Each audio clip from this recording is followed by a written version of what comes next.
बिलख रहल बिना कने बजबियो ज्ञानक दीप जरबियो माँ।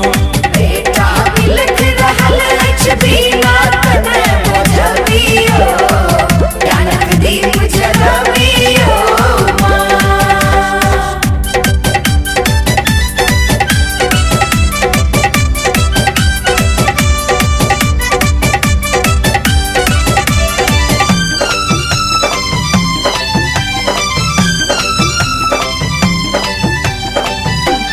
राखब मातुलता के लाज क्षमा करब हमर अपराध। राखब मातुलता के लाज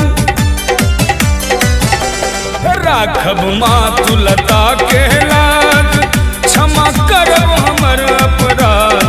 जननी विद्या के रे जननी विद्या के रे आचल ओढ़बियो ज्ञानक दीप जरबियो माँ। बेटा बिलख रहल बिना कने बजबियो ज्ञानक दीप जरबियो माँ।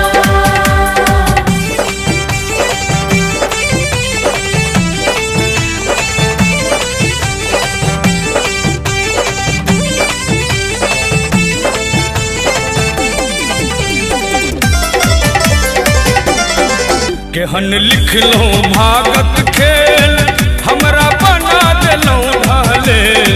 केहन लिखलो भागत खेल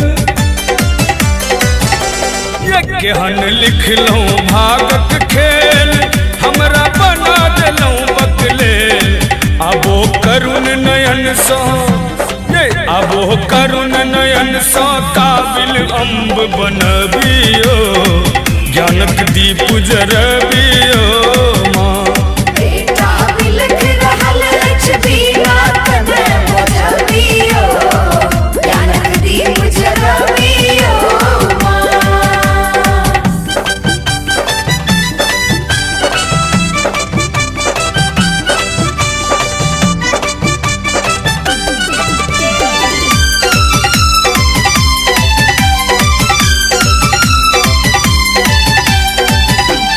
सच्चिदानंद की करत बखानी सुनियो सारे महारानी।